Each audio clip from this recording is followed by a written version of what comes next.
The Star Sport podcast is brought to you by Access Credit Union. Access Credit Union, funding dreams for over 50 years.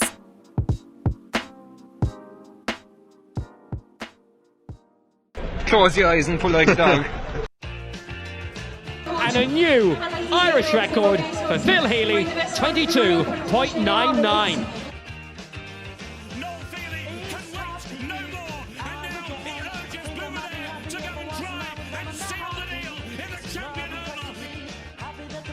Christy Cooney hands over the Sam Maguire Cup to Graham Canty, Cork All-Ireland champions for the 7th time ever.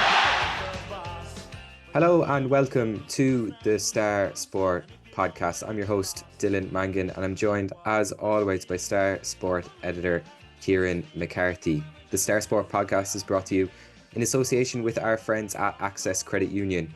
Access Credit Union, where your bank really does matter. Choose credit union, choose local, choose community. Now, our guest on this week's podcast is the Ballineen Bullet Phil Healy, who is part of an Irish women's 4x400 relay team who finished 5th at the World Indoor Championships last weekend. Healy is joining us later on to chat about her performance and a big year ahead in athletics. But first, Kieran, in this week's Southern Star, we have a very special 8-page feature profiling some of West Cork's finest young athletes across a variety of sports. So what can readers look forward to in that one?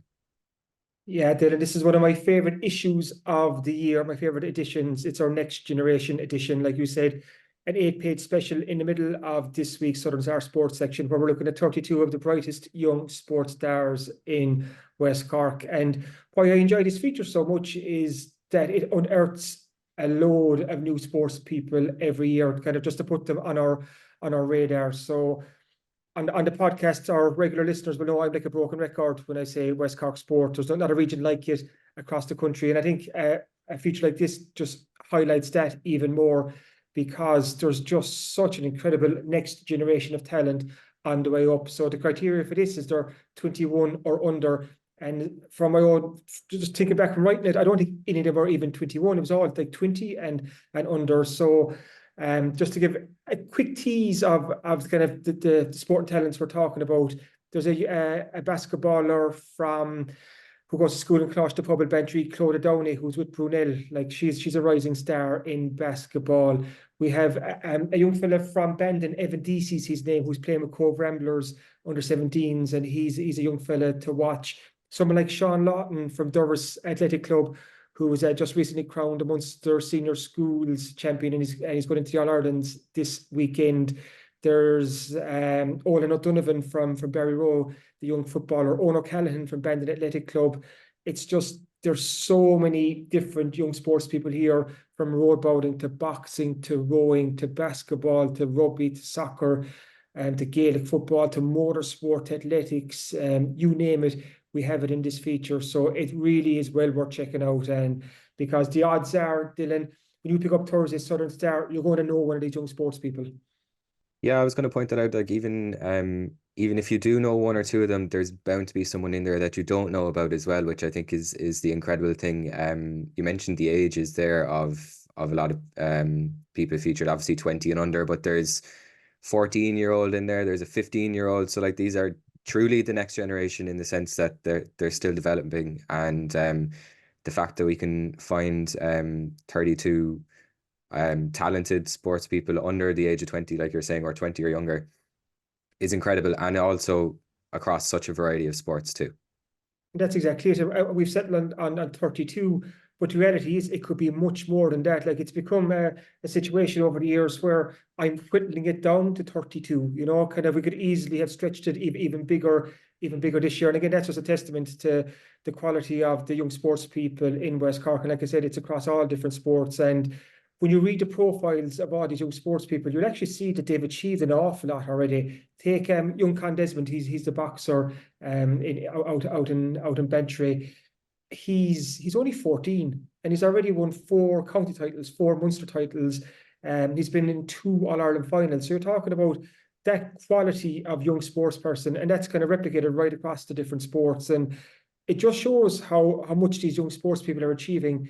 that I had the bulk of the work, I suppose, done before the weekend. When I landed in on Monday morning, I had to start updating some of the profiles, because even in the weekend just gone, some of them had achieved more, and just adding to it. So it's very much kind of a very live story with these young sports people. And just to highlight too, like, this is the very start of their journeys. Like, they're kind of, it's called the next generation for a reason. Like, they're going to be carrying the torch for West Cork sport for the next 10, 15, 20 years. And if any of our listeners want an idea of just how good these young sports people are, just go onto our website and look at last year's list. And if you actually go down through that, a lot of those names will resonate with you, because oh, this person achieved that, this person achieved that. Like, they've all gone on to achieve great things in the last year. And in the profiles, we highlight what they've achieved so far, what they plan to achieve, and what their hopes and goals are for the season. So it's just really good content. It's really good West Cork content, and it's another reason for people from this region to kind of puff their chest out and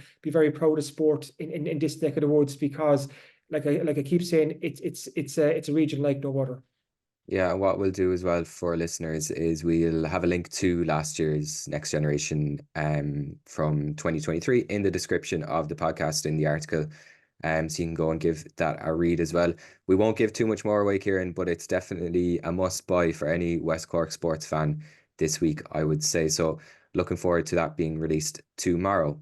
Moving on, 2 weeks ago, Kieran, Cork steadied the ship with victory over Fermanagh. Last weekend, they maybe got back on track with a good win over fellow strugglers. I'm mixing my sporting cliches here, but I guess the main point is that things are now looking a lot more positive for John Cleary and Cork. 100%. It's amazing what a couple of wins can do. It changes the mood music, and all of a sudden there's a bit of optimism around the Cork footballers again. But I suppose, almost to borrow kind of, it's like a sporting cliche, like the highs are never that high and the lows are never that low. So while Cork have won their last two games against Fermanagh and against Kildare, like, that doesn't necessarily mean that all is right in the world of the Cork footballers. Like, there's still a good bit for these lads to go to get to where they want to be, because okay, now they put themselves in a good position to avoid relegation to Division 3. So won those back-to-back games against Fermanagh and against Kildare. But rewind to the start of the league, where John Cleary said that the goal was promotion to Division 1. That's what the Cork footballers wanted. So they're not going to get that this year. So I think you have to measure this league campaign off what the goal and target was. So if Cork's target was promotion to Division 1, they're not going to get that. So the league cannot be a success off the back of that. So it's really damage limitation at this stage. And by damage limitation, that's avoiding relegation to Division 3 and also qualifying for the Sam Maguire Cup. And the 2 wins in a row give Cork a good chance of doing that. Aren't out of the woods just yet. There's a tough game against Meath the weekend after this, and then a home game against Armagh to come. So Cork probably still need one win there. You would think, to safeguard their position, but you think they could probably get it as well. Looking at the win against Kildare, yeah, good result, but the first half wasn't great. You know, Cork turned it on in the second half, probably their best half of football in the league so far. Conor Corbett got a super goal. Brian O'Driscoll had a great match. Colin McCallum was very strong in midfielders. Tommy Walsh got a good goal into the first half. A lot of plus points from that second half, but like I said, it's better than it was, but all is not well in the world just yet either. Yeah, to add another sporting cliche into the mix there, it really was a game of two halves. If you look at the kind of scoring, like after about 25 minutes, you were looking at, I think it was, there's a difference of about 5 points between the teams. Cork had 3 points, Kildare had 2-2, and you're kind of looking at that after 25 minutes thinking, wow, this could get kind of dangerous for Cork here, especially Kildare have been so poor so far in the league themselves. So what were your thoughts kind of looking at that as the scores were going in from Kildare, with the goals especially? Like I said, the first half was just, it just wasn't what this, like, it wasn't where this Cork team needs to be, or what they want to produce. And John Cleary said as much after that. It's almost in the dressing room at half time, it's like, Jesus lads, we can't keep going like this, like something has to change. What was key for Cork is Tommy Walsh's goal just before half time, because that gave Cork impetus going into the half time break, and it narrowed the gap. All of a sudden Cork were just 1 point down. It was 2-3 to 1-5. So they were right in a game where they hadn't played that well at all. And just for very important context. And it's almost like there should be a Kildare size asterisk beside this result as well.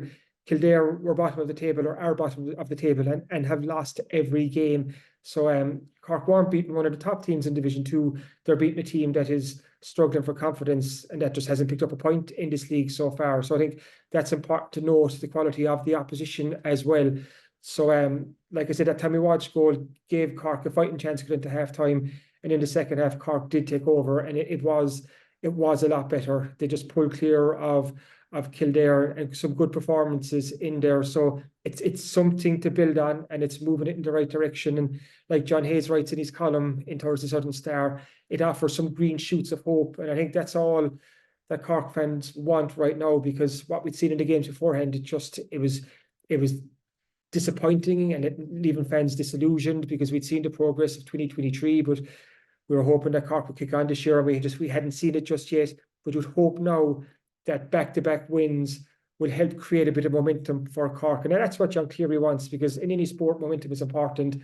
Now Cork have 2 wins, and ahead of the trip to Meath, at least it puts them in a finer fettle, and with a lot better chance of staying up. Yeah, and just finally on Cork's chances, kind of in the next few weeks, you mentioned that they probably need one more win. Is the Meath game the game that they realistically will be targeting, considering how strong Armagh have been? Yeah, Armagh and Donegal have been kind of 2 pace setters here, so they've been going quite well. So that's going to be quite a tough game for Cork when Armagh come to town in the last round. But then on the other hand, if Armagh have qualified, promotion and all that, like maybe they might just rest a few players before they head into the Ulster Championship, so that could work out in Cork's favour as well. There'll be nothing easy against Meath. That's okay, that's a game that Cork will target that they can win, and Cork need to consistently beat teams of the same standard that are in and around them, and that's what they haven't done in the league so far.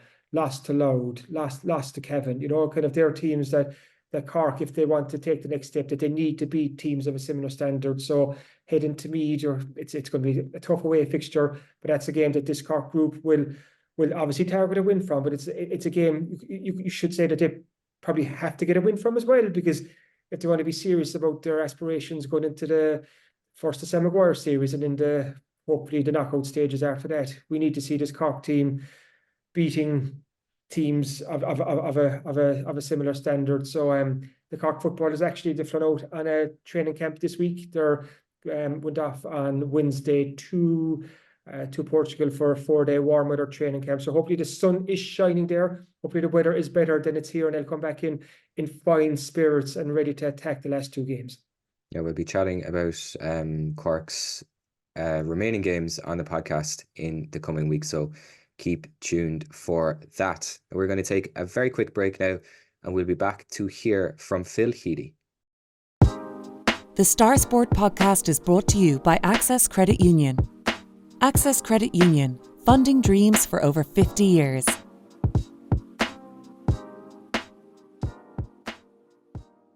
And welcome back to the Star Sport podcast. And as I mentioned at the top of the show, Phil Healy is our guest this week, and she was part of an Irish women's 4x400 relay team who finished 5th at the World Indoor Championships on Sunday.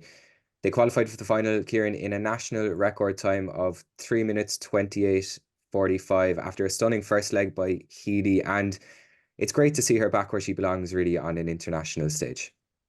100%. Phil is back, and she means business. So this was brilliant last weekend to see on Sunday. Phil Healy put in 2 really strong runs for the Irish women's relay team. It's no secret, Dylan, that Phil had her struggles in 2023 and even stretching back into 2022. And in fairness to Phil, she's been very open, honest, and transparent about that in various interviews, and obviously with us here in the Southern Star, both on this podcast and in the paper over the last 12 months or so as well. But it's just great to see her come out the other side, and it's great to see Phil Healy racing for Ireland at a world indoor final, and she's earned her spot back in that relay squad, and she showed her worth to that team in both the heat and the final on Sunday. So it's a really positive story, and it's just brilliant for Phil, because she's one of the most popular figures in West Cork sport, and she's been such a trailblazer for West Cork sport over the last decade, which is incredible to say. Like she's achieved so much, and everyone around here is rightly so proud of what Phil has done. And I think the great thing about Phil Healy's story is that there is more to come. Like there's a small matter of another Olympics in the summer, and we could be looking at a two-time Olympian in Phil Healy, which would be a brilliant next chapter for her. So to see her back on the world stage and to see the Ballon bullet firing again, yeah, that made my Sunday. Yeah, absolutely. And Kieran, just to add to her achievements, I remember last time I checked, Phil Healy was the guest who appeared the most times on the Star Sport podcast. I think she had 8 or 9 appearances, as opposed to, I think the closest might have been 6 or 7. So she's adding to her tally here again today. So she must be delighted. A brilliant week all round. I suppose if you asked her which meant more, appeared on the Star Sport podcast again or racing in a world final, she'd obviously plump for the podcast. You know, kind of the podcast is like the mainstay of her sporting career over the last 4 or 5 years. She kind of world finals come and go, but the podcast is here forever. Is that famous cliche, Dylan, that we always hear? But no, it's almost a testament to the level that Phil Healy has been competing at over the last couple of years, that we have run the podcast so often, because there's always a national title that she's won. There's a world championships, a European championships, like the Olympics back in Tokyo in 2021. And actually it was during COVID times, I think it was the European indoors final she got a couple of years ago. And it was I remember watching it at home, and it was one of the, were we still in lockdown or something like that? Or there was something going on. It was one of the best nights of lockdown that I actually had, because it was just watching a local woman finish fourth, I think it was, in a European final, was just incredible. So to see Phil back at this level again, that's brilliant to see. Like, and I think, like I was saying, what's exciting is that there is potentially a lot more to come in the months ahead. We're going to hear from Phil quite soon, and she's going to kind of lay out what it looks like. But there's that 4x400 women's relay team that has a strong chance of qualifying for the Olympics, which would be superb. And Phil will also be hoping to be in the mix for the 4x400 meter relay team as well. And that's the relay team she was on at Tokyo that got to an Olympic final. So she has a couple of options to get to the Olympic Games, and she's also hoping to get there in an individual event as well. So there's it's going to be a busy couple of months for Phil Healy. But before we hear from her, she's also going to explain to her that she lost her measuring tape. So if there's anyone in Glasgow that has seen a measuring tape around the place, we just post it back to Phil Healy, Ballon Bullet, West Cork, and it'll find its way to Phil.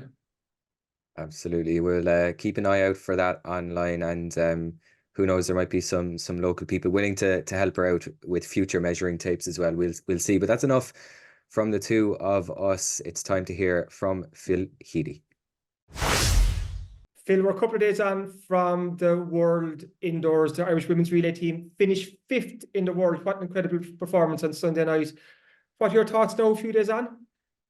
Yeah, it was absolutely super for us as a team. Like, the world final was obviously the aim. We were 7th in 2022. We just missed the final by 1 spot, so we knew it was going to be really tough to qualify. There was 9 teams were selected to go to Worlds. 6 were obviously going to make the final. Our heat draw was absolutely stacked, like we knew USA and Netherlands were going to be medal favourites, and the Belgians are always in every single final. So that was going to be stacked. But we knew that if we gave it everything, the fastest loser spots were probably going to come from our heat. But no, I led the girls off. I suppose first leg isn't somewhere that I would usually be indoors. Usually I'm second leg or fourth leg. Same outdoors, I'm never the first leg. But for me, I actually enjoyed the first leg, because to me, it's like running an individual 400. Sometimes I find it hard to judge of run the second, third, or fourth leg indoors, because you're obviously running 2 laps. It's different to an individual. So no, I led the team off. I was very happy to do that and put them in contention.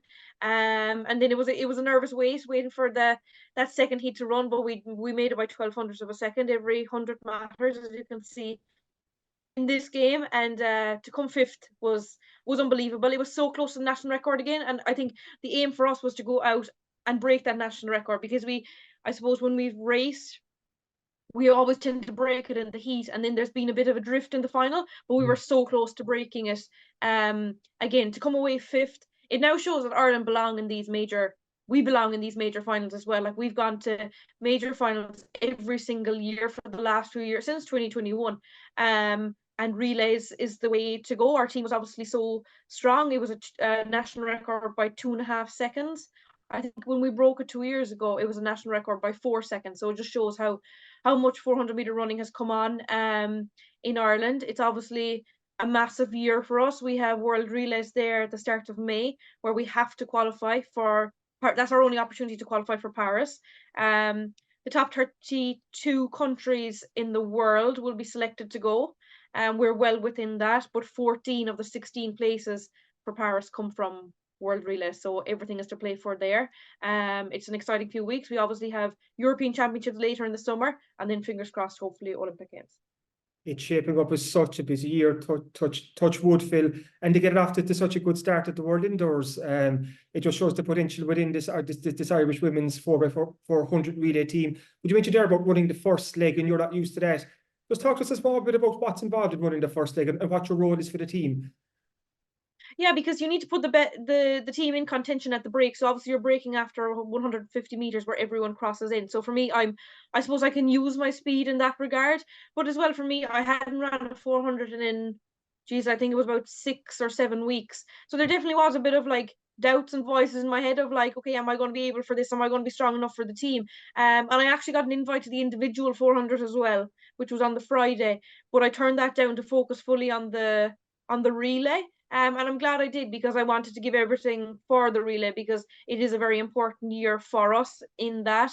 And then I suppose, as I said, yeah, it's putting the team in the best contention at the break, which is at 200 meters, and then holding your position and trying to clip off a few people, I suppose, as well before you pass over the baton. And indoors is hard. It's argy-bargy. It's hard to pass out. The straights are short, and that's your only area to pass out. So yeah, it's all to play for in that first 150 meters where you do have to make the break. And I suppose then when we come to the final, we were in lane 2, so lane 2 was an awful lot tighter than lane 4 in the heat. But to put the team in 4th position at the bell is where I was aiming for. I knew the other girls were, number one, they were fresh, they hadn't ran the heats. So we were the only team that had the same 4 going out and running the final. But yeah, to be at the bell in 4th position for the final was the aim, and that's what I did, and to hand it over then to Sophie as well in 4th. How happy were you with your split times? I'm looking at him here. It was 51.93 in the heat, and I think it was 52.05 in the final itself. So fierce consistent. Yeah. Absolutely, and even for the 52.0 in the final, that again is from lane 2. So lane 2 is an awful lot tighter. So I would love to run an individual 4, I suppose, in lane 5 or 6 now.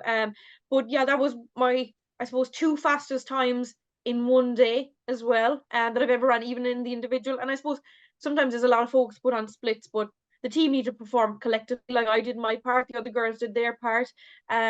Splits can become a bit, I suppose, immaterial, but traditional first leg split is slow split because you are running from blocks.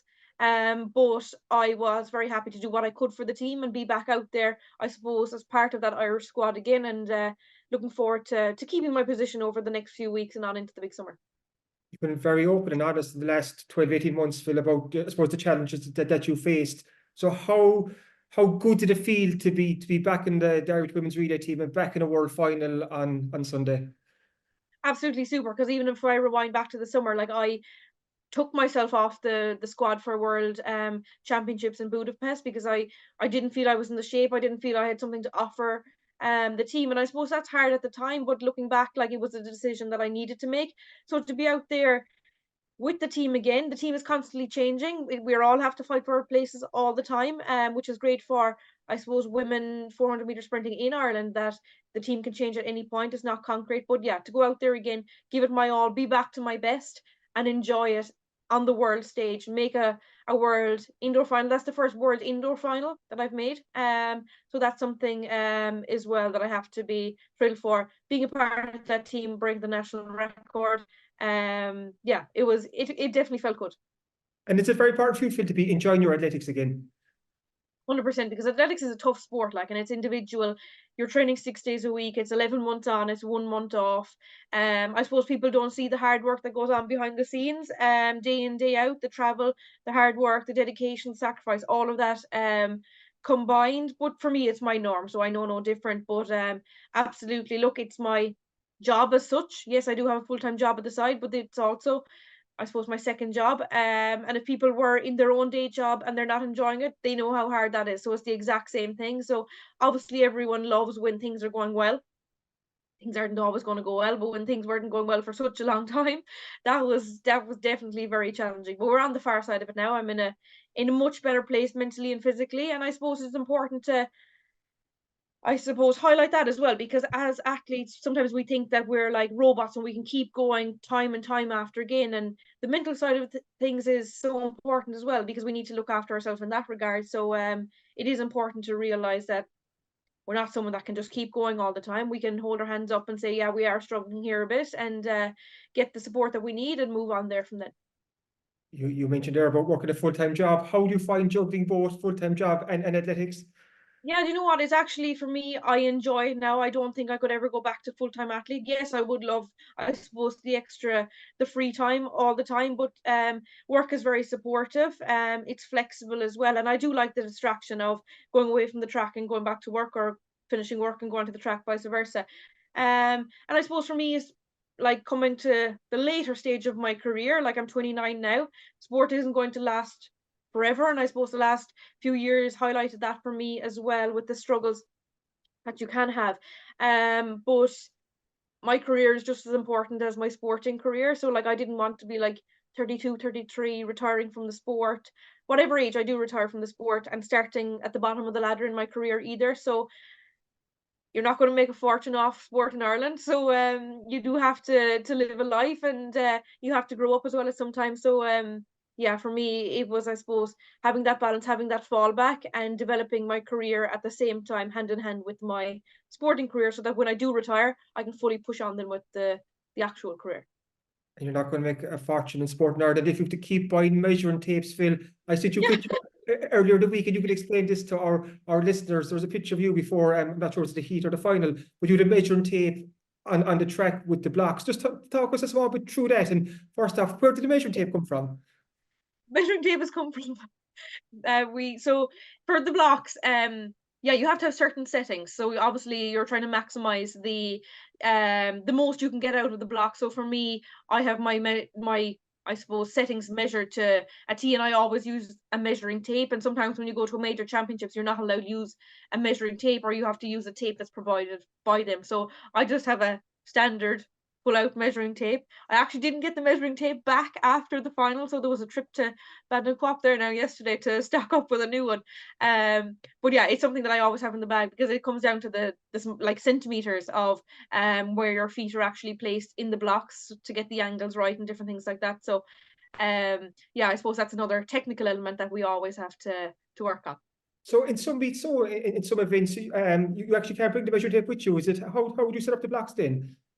Yeah, so you can measure it by your feet as well. But like, so for me, like, it's like 2 and a bit, and on one side, and it's 3 and a bit on the other side. But like, that bit can be very different, you know, sometimes.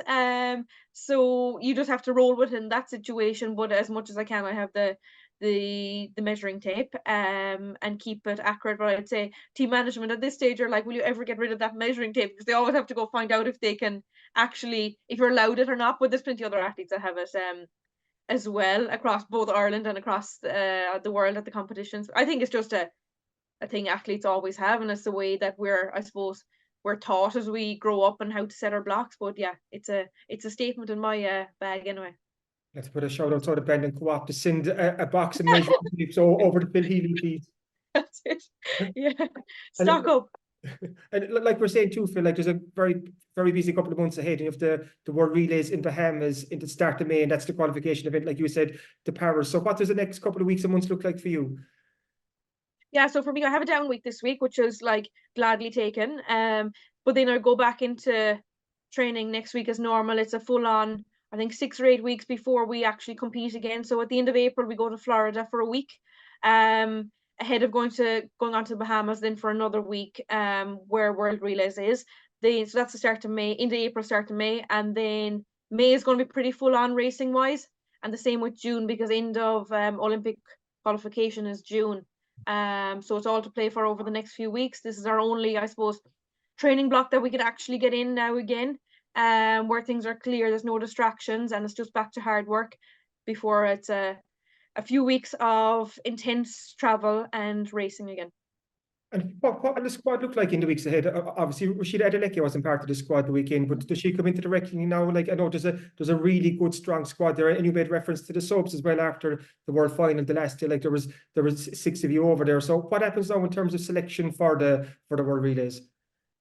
Yeah, so the squad will stay pretty much the same. Anybody can race and earn their spot onto the team over the next few weeks. I'm not sure if Rashida will be in. We would obviously love to have Rashida in for World Relays and help us qualify. But even without Rashida, it shows what the team has done both here at World Indoors this weekend, but also World Outdoor Championships last year as well. The team got to the World Final, and they were the tiniest of margins, I think a 10th of a second off, breaking the national record as well. So yeah, it's going to be an exciting few weeks for everybody. There will be definitely people that were sitting at home this weekend and want to earn their spot for World Relays and will race over the next few weeks. So team management will have an interesting job to pick a team. I suppose 6 girls will travel to World Relays, but we'll have the mixed relay team as well for World Relays. So we're going to have the boys in there too. But it is an exciting few weeks ahead for relay running in Ireland.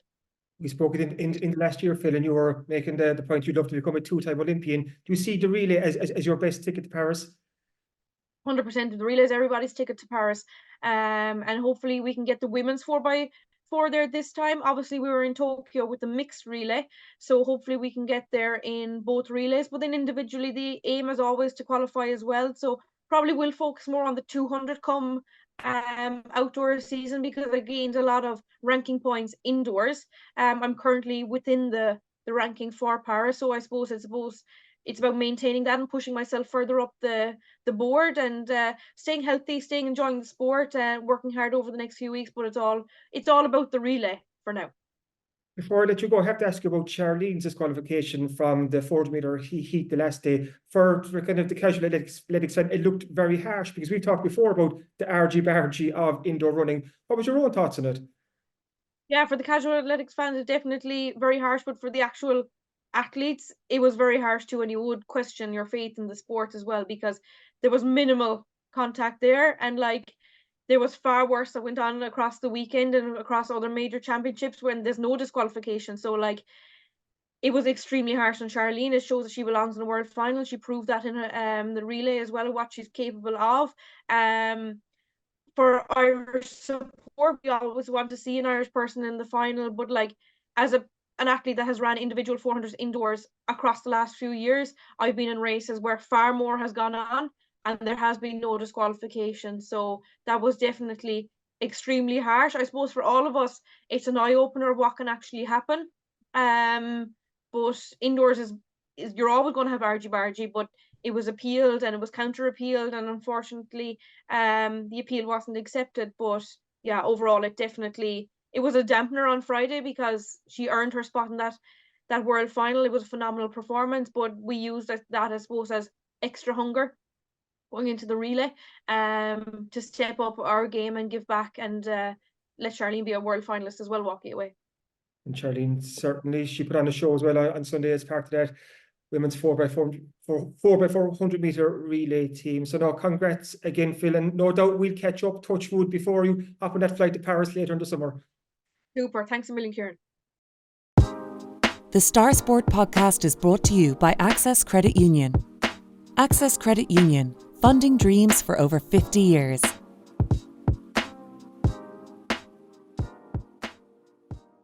Now, welcome back to the Star Sport podcast, and it's that time of the week once again, Kieran, where we take a look ahead at what is in this week's Star Sport, which obviously is already a must-buy considering the Next Generation feature.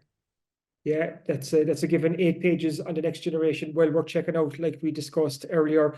We also have a 2-page special on the Cheltenham Festival that is on next week, and Sean Holland has done a brilliant job here, finding and highlighting the local links to the Cheltenham Festival. So for anyone with any bit of interest in Cheltenham, you have to see this week's Southern Star, because Noel Feely from Copying gives us his tips and fancies for some of next week's big races. So you're bound to pick up a couple of good tips in this piece. Sean Holland has also chatted to Paddy Butler, the local Timor League trainer who also plays at Argyle Rangers, and he has a horse running at Cheltenham next week. So that's a really good piece by Sean, chatting to the Paddy about Cheltenham, but even his journey and story in training. And also Sean has a Q&A with Brian Hayes. He's a Ross Carberry jockey who had his first winner at the Cheltenham Festival last year. So Sean chats to Brian about what makes the Cheltenham so special and so unique, and about the pressures involved in it, and also looks for his top tips as well. So like I said, anyone with a passing interest in Cheltenham have to see this Thursday's Southern Star.